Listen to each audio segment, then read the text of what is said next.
손님들께 진미채볶음 전자레인지에 돌려야 되랬더니 정말 맛있다 그러시더라고요. 자, 이렇게 씌워주신 후에 딱 1분간만 돌려주시는 거예요. 단 설탕 빼고 이거는 꼭 넣어주셔야 하는데요, 물 3큰술 안 넣었으면 이런 느낌 절대 안 나옵니다. 이제 어떻게 만드는 게 맛있는지 아시겠지요? 여러분 안녕하세요, 비룡입니다. 오늘 영상은요, 마른 건어물 진미로 맛있는 진미채 볶음 알려드릴 겁니다. 자, 우리 시청자분들은 진미채가 정확히 무엇인지 알고 계신가요? 오징어인 건 알고 계실 텐데요, 바로 그 오징어에 소금 설탕을 치고 말리고 손으로 잘게 찢은 것을 진미채라고 합니다. 자, 진미채 볶음 하면 두 가지 버전이 있잖아요, 간장 버전, 고추장 버전. 하지만 우리 대한민국 사람이라면 간장보다 고추장 진미채 볶음을 더 많이 해서 먹습니다. 자, 진미채 볶음 양념 같은 경우에 는요, 거기서 고기다 라고 이야기할 수 있는데요, 하지만 하나만큼은 정말 다양하고 사람마다 다르기도 합니다. 바로 진미채를 어떻게 쫄깃하게 할 것이냐, 어떻게 부드럽게 더 해줄 것이냐. 그래서 진미 사온 거를 물에 불려서 하는 경우도 있고요, 또 진미를 물에 한두 번 정도 헹군 뒤에 마요네즈를 버무려서 조금은 부드럽고 불리는 그런 형태를 가진 레시피도 있고요, 또 미림만 한두 큰술만 넣어서 조물조물 해놓고 바로 양념치는 경우도 있고요, 그냥 바로 만드는 경우도 있습니다. 아직도 이렇게 진미채 만드시나요?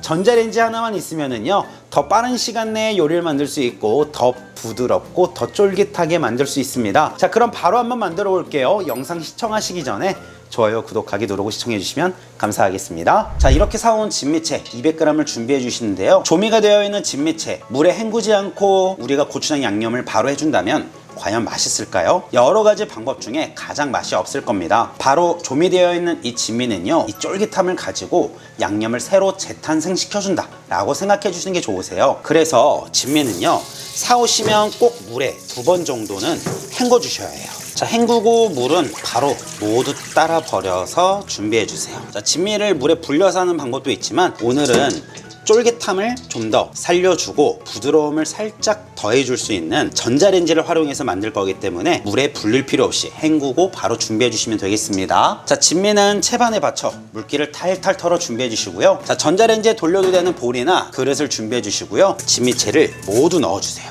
여기에 바로 맛술, 미림 2큰술만 넣어 주세요. 자, 2큰술 넣어주시고요, 손에 물을 묻혀주신 뒤에 준비하신 그릇이나 볼에 겉면에 물기를 살짝 묻혀주세요. 자, 그리고 이제 제가 어떻게 하는지 한번 보시겠어요? 자, 비닐팩이나 위생팩 또는 뚜껑도 괜찮고요, 랩을 씌워도 괜찮습니다. 자, 이렇게 씌워주신 후에 전자레인지에 딱 1분간만 돌려주시는 거예요.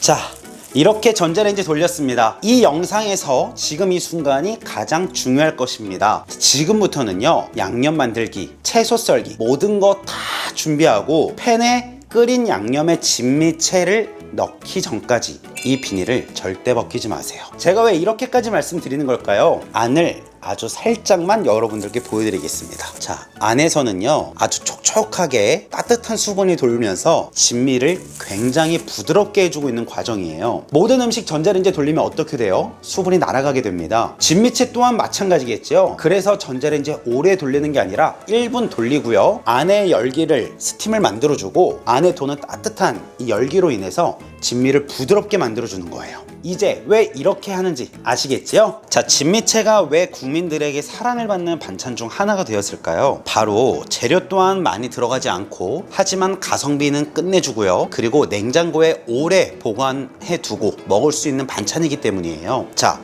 이제 오늘 만들 진미채에 넣어줄 재료들을 한번 손질해 볼 텐데요, 통마늘 5개 정도 준비해 주시고요, 쓴맛이 나는 꼭지는 꼭 제거를 하고 썰어 주세요. 이 진미채도요, 멸치볶음과 마찬가지로 무조건 이 통마늘을 편으로 썰었을 때, 요리 완성했을 때 모양이 가장 예뻐요. 그래서 이렇게 편마늘로 썰어 준비해 주시고요. 자, 그리고 양파 반 개는요, 옆으로 칼을 한번 길게 넣어 주시고요, 그 위로 한 번 더 넣어 주세요. 자, 그리고는 볶음밥식으로 썰어 주기 위해서 잘게 썰어서 준비해 주세요. 자, 청양고추 1개를 넣게 되면 대중적으로 매운 거를 좋아하시는 분들, 그리고 매운 걸 잘 못 드시는 분들까지 먹기 좋은 매운맛이 살짝 돌게 되고요, 2개 넣으면 정말 개운하게 드실 수 있는 레시피입니다. 1개 또는 2개를 선택해서 넣어주세요. 자, 채소 썰었으면 이제 양념장 준비해 보도록 할게요. 자, 볼에 고추장 2큰술 넣어주시고요. 매실액 2큰술 넣어주세요. 올리고당 3큰술 넣어주시고요. 그리고 진미채 볶음할 때 많은 분들께서 고추장, 설탕 등등 가지고 많이 만드시는데요. 색을 살짝 더해주고 감칠맛을 확실히 살려줄 수 있는 진간장 1큰술만 넣어줘 보세요. 맛이 완전히 달라지니까요. 시청자분들, 혹시 진미채 볶음 만들고 나서 시간이 지날수록 딱딱해져서 먹기가 힘드셨을 때가 있으셨나요? 그렇다면 진미채 볶음 양념장을 만들 때 이 설탕을 넣으셨을 거예요. 올리고당 들어가죠, 또는 물엿 들어가죠, 매실액 달죠. 설탕 빼고 만들어도 맛있습니다. 또 고추장에 설탕과 물엿이 들어가 있잖아요. 그래서 설탕을 빼셔도 괜찮아요. 단 설탕 빼고 이거는 꼭 넣어주셔야 하는데요. 양념장 저대로 끓이면은요, 너무 되직해지고 양념이 쉽게 타버릴 수 있어요. 그렇기 때문에 물 3개를 넣어서 양념장 또한 부드럽게 만들어주고 끓여주셔야 해요. 물 3큰술 넣고 잘 배합해주면 양념장 끝! 자, 그럼 본격적으로 진미채 볶음 시작해 볼게요. 팬에 식용유 2큰술 둘러주시고요. 불은 중불로 올려주세요. 팬과 기름이 달궈지면 마늘, 양파, 고추 썰어 놓은 것들 모두 넣어주세요. 자, 그리고 달달 볶아주세요. 자, 이 순간까지 우리 시청자분들이 잊지 말아야 할 것, 바로 이 팬 뒤로 보이는 이것. 아직까지도 진미채 랩을 벗겨내지 않고 그대로 유지하고 있습니다. 양념이 노릇노릇해졌으면 맛있게 만든 양념장을 부어주세요. 이야, 진미채 볶은 양념장은 이렇게 끓여야 가장 맛있다고요. 자, 수분감 가득하죠? 물 3큰술 안 넣었으면 이런 느낌 절대 안 나옵니다.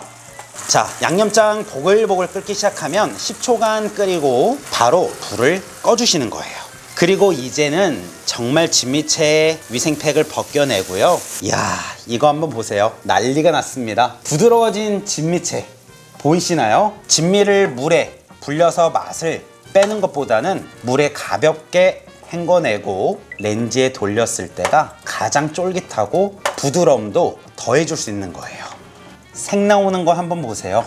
정말 끝내주죠? 이대로 한번 드셔보시고요. 이렇게 만들어도 맛있구나 하시는 분들은 그냥 드시면 되고요. 역시 진미채 볶음은 참기름 1큰술 무조건 들어가야지 하시는 분들은 1큰술 넣으셔도 또 다르게 맛있게 드실 수 있습니다. 오징어 진미채 이제 어떻게 만드는 게 맛있는지 아시겠지요? 짠! 이렇게 해서 집에서 아주 부드럽고 통통하면서 쫄깃쫄깃하고 맛있는 진미채 볶음 만들어 봤는데 어떠셨나요? 사실 제 유튜브를 오래 보신 분들은 아시겠지만 진미채 영상을 여러 개 올려드렸었어요. 다 다른 버전으로요. 저는 개인적으로 이 진미채 렌즈에 살짝 불려서 부드러움을 더해주고 열기를 가둬서 촉촉하게 해주는 이 진미채 레시피가 가장 맛있던 레시피인 것 같아요. 또 이렇게 밥에 싸서 먹어도 너무 질기지 않으니까 쫄깃함과 부드러움을 반반 유지하고 있기 때문에 부담 없이 드실 수 있습니다.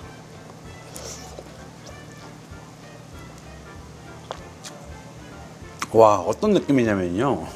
쫄깃하다고 표현하면 부드러움이 덜해야 되고, 부드럽다 그러면 쫄깃함이 없는 거잖아. 이런 게 사실 이 표현이 맞잖아요. 쫄깃하고 부드러워요. 정말 여러분, 제가 말한 대로 이 영상을 통해서 진미채 볶음 만들어 보시고요. 아니, 정말 비록 말대로 어떻게 쫄깃함과 부드러움을 동시에 느낄 수 있지? 아니, 이건 마치 어느 날은 MBTI가 2가 나오고 어느 날은 I가 나오듯이 40 몇 프로 대 50 몇 프로 나오는 거 아니야? 약간 이런 느낌을 받으실 거예요. 이야, 정말 부드럽고 쫄깃하고 같이 느낄 수 있으면서 너무 맛있습니다.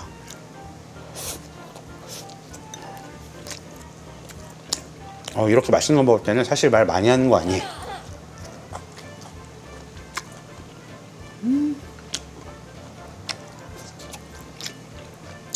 야, 우리 주부님들, 어머님들, 우리 자녀분들 도시락 싸주실 때 이 레시피 꼭 싸주세요. 자녀분들이 엄마, 오늘은 왜 진미채 없어? 진미채 또 해줘 라고 이야기할 테니까요. 정말 진미채 볶음의 끝의 레시피니까요. 꼭 한번 만들어 드셔보세요.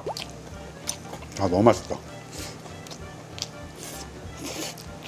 진미채 볶음 어떻게 만들어야 하는지 이제 아시겠죠? 오늘 영상도 지금까지 끝까지 시청해주신 시청자분들 다시 한번 감사드리고요. 우리 시청자분들께 도움이 된 부분이 있다면 가시기 전에 좋아요, 구독하기 꼭 눌러주세요. 그리고 맛있어 보인다, 나 따라서 꼭 만들어 볼 거야 하시는 분들 댓글로 역시 요리는 비룡 남겨주시면 감사해요. 그럼 다음 시간에 또 맛있는 반찬, 맛있는 음식 레시피 준비해서 오겠습니다. 안녕히 계세요.